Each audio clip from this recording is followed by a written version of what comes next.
พี่น้องแนวว่าอยากได้มาหอดแหละครับมาเอาไปเนี้ยแบ่งไปแน่ผู้ใดกลุ่มหน้าพี่หน้าน้องคือเก่าละปีนี้ก็เลยโอ้ย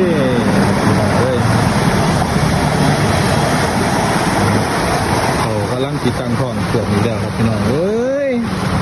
จบแล้วครับชีวิตจบแล้ว